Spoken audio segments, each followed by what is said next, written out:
ओम शांति। 13 अक्टूबर 2024 की अव्यक्त मुरली से होमवर्क। आज की अव्यक्त मुरली है, विशेषताएं परमात्म देन है, इन्हें विश्व सेवा में अर्पण करो। आज की मुरली से हम लक्ष्य लेंगे, इस अलौकिक जन्म में परमात्मा से प्राप्त विशेषताएं, वरदान, खजानों को जीवन में धारण कर विश्व सेवा में लगाने का पुरुषार्थ करना है। आज की मुरली से हम स्वमान लेंगे, मैं नूरे रतन हूँ, परमात्मा के नैनों का नूर बनकर सारे विश्व में पवित्रता की, ज्ञान की रोशनी फैला रहा हूँ। इस स्वमान में रहना है और विशेषताओं को जीवन में धारण करना है जो इस संगम पर बाबा से मिली हैं। इसके लिए कुछ स्मृतियाँ आज हम बुद्धि में रखेंगे। पहली स्मृति जैसे रहेगी, मैं पद्मा पदम भाग्यवान आत्मा हूँ। दूसरी स्मृति रहेगी, सर्व खजानों की इकोनॉमी का अवतार हूँ। तीसरी स्मृति आज रखेंगे, मैं पुरुषार्थी हूँ। चौथी रखेंगे, मैं निमित्त टीचर हूँ। पांचवी होगी, मैं दृढ़ संकल्पधारी हूँ। इन स्मृतियों को अगर हम जीवन में धारण करेंगे तो बाप की दी हुई विशेषताओं को विश्व सेवा में लगा सकेंगे। पहला नशा, मैं पद्मा पदम भाग्यवान आत्मा हूँ, क्योंकि इस संगम युग पर परमात्मा का और हम ब्राह्मण आत्माओं का जन्म एक साथ होता है। इस संगम पर हम ब्रह्मा मुख वंशावली ब्राह्मण बच्चे बहुत भाग्यवान हैं, क्योंकि हमारा पाठ भगवान के साथ है। इस अलौकिक जन्म को स्मृति में रखते हुए इस नशे में रहना है। हम कोटों में से कोई आत्माएं हैं, क्योंकि विश्व की सर्व आत्माएं हम श्रेष्ठ आत्माओं को पूरा कल्प महान आत्मा के नज़र से देखती हैं। हम आत्माएं इस संगम युग पर बाबा के बने हैं, तो बाबा भी हम आत्माओं के, हम ब्राह्मणों के गले में विशेषताओं का हार डालते हुए हम आत्माओं को जो नज़र से निहाल कर रहे हैं और हमारे भाग्य के गीत गाते हैं। वाह मेरे बच्चे वाह, ये वाह वाह के गीत स्वयं भगवान हमारे लिए गा रहे हैं। तो हम भाग्यवान आत्माएं, कोटों में से कोई आत्मा है, इस नशे में आज रहेंगे। दूसरी स्मृति है, सर्व खजानों की इकोनॉमी के अवतार बनना है। संगम पर इस ब्राह्मण जीवन में बाप दादा द्वारा हमें सर्व विशेषताएं मिली हैं, खजाने मिले हैं, वरदान मिले हैं, सब वर्षे में हमें मिला है। तो हम सर्व विशेषताओं के अधिकारी हैं। तो हमें इन सभी को अपने जीवन में धारण करके विश्व सेवा में अर्पण करना है। लेकिन बीच में अपने आप, बाबा ने सावधानी दी, अपने आप को अभिमान और अपमान से मुक्त रखना है। कभी कभी जो खजाने बाबा ने दिए हैं, जैसे गुण, योग, ज्ञान, दिव्य बुद्धि, सेवा, इनको जब हम सेवा में लगाते हैं तो थोड़ा सा अभिमान आ जाता है। तो अभिमान आने से अपमान की फीलिंग बहुत जल्दी आ जाती है।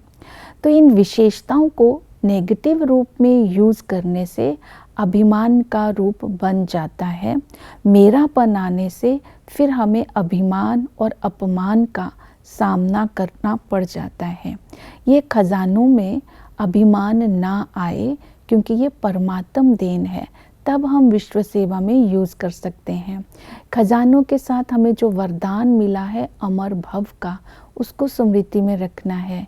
इसके साथ जब विशेषता किस आधार पर मिली, जब हम ब्राह्मण बनते हैं तब हम निर्विकारी बनते हैं, संपूर्ण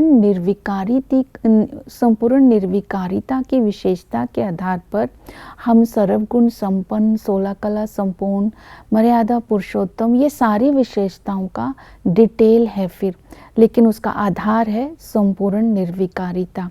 तो ये विशेषताएं, ये खजाने, ये वरदान जो वर्षे में मिले हैं, इनमें कभी भी अभिमान नहीं आना चाहिए, इस बात का ध्यान रखना है। तब बाबा हमारी इन विशेषताओं को, वरदानों को, खजानों को सेवा में यूज़ कर सकते हैं। इसके बाद है मैं पुरुषार्थी हूँ। इस नशे में रहना है, पुरुष समझकर करन करावनहार कर्म करा रहा है, इस स्मृति में रहना है। पुरुष है आत्मा। जब आत्मा समझकर बाबा की स्मृति से हम हर कर्म करते हैं तो क्या होगा, तो हम नॉलेजफुल बन कर के कर्म करेंगे तो माया को दूर से ही परख कर उसको समाप्त कर देंगे, उससे मुक्त रहेंगे। अर्थात माया को पहचान कर उसे हम मुक्त हो जाएंगे। इसके साथ साथ जो पुरुषार्थी होता है वो एक गलती दूसरी बार नहीं करता है, इस बात का ध्यान रखना है। पुरुषार्थी उसे कहते हैं जो परमात्म छत्र छाया में रहता है, जो अपना सहारा केवल एक बाबा को बनाता है। तो इसीलिए अगर हम माया को अपना सहारा बनाएंगे तो माया के ये सहारे धोखेबाज हैं, तो हम माया के प्रभाव में आ जाएंगे। तो इसीलिए अल्पकाल के सहारे अपने नहीं बनाने हैं। अल्पकाल के सहारे हैं देहभान में आने से पुराने संस्कार, पुराना स्वभाव, व्यक्ति, साधन, इनको अपना सहारा नहीं बनाना है, बाप को अपना सहारा बनाना है। ये सच्चे पुरुषार्थी की निशानियाँ अपने अंदर धारण करनी है। इसके बाद है अपनी विशेषताओं को सेवा में लगाने के लिए अपने को ये स्वमान में रखना है, मैं निमित्त टीचर हूँ।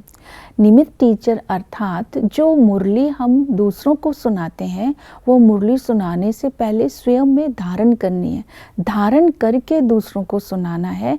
इस नशे में रहना है। हम गुरु भाई हैं, स्वयं बाप दादा ने अपना तखत हमें दिया है और हमने अपने फीचर से अपने फ्यूचर को स्पष्ट करना है, अपने फीचर द्वारा बाप को प्रत्यक्ष करना है।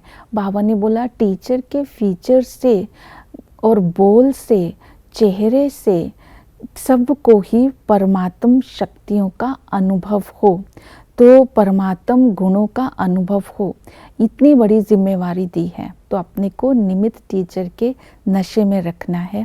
फिर मैं दृढ़ संकल्पधारी हूँ, इस पॉइंट को अंडरलाइन करना है, क्योंकि हमने 2 लक्ष्य रखे हैं। शिव जयंती पर हम रखते ही हैं, एक स्वयं के उन्नति के लिए लक्ष्य रखते हैं, दूसरा हम दृढ़ संकल्प करते हैं कि परमात्मा का झंडा जो लहराते हैं, हम परमात्मा को प्रत्यक्ष करेंगे।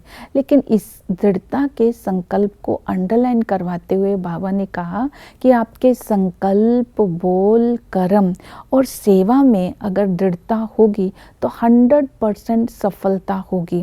लेकिन इसके लिए ये अपनी अटेंशन देना है, मैं कर्म इंद्रिय जीत हूँ। ऐसा नहीं है मेरे मुख से निकल गया, मेरा भाव नहीं था, ऐसा कोई व्यर्थ संकल्प भी ना हो, व्यर्थ बोल भी ना हो, तब हम संकल्प, बोल, कर्म में सफलता को प्राप्त कर सकते हैं। इसलिए कर्म इंद्रिय जीत बनना है, ये स्व की उन्नति के लिए बोला। इसके आधार पर ही हम दृढ़ संकल्प के द्वारा, दिव्य बुद्धि की निर्णय शक्ति के द्वारा और ज्ञान युक्त वाणी के द्वारा अन्य आत्माओं को जो भी संबंध संपर्क में आते हैं उनको अनुभूति करा सकते हैं। तो ये सारी विशेषताओं को सेवा में लगा करके हमने स्वयं और बाप को प्रत्यक्ष करना है। ओम शांति।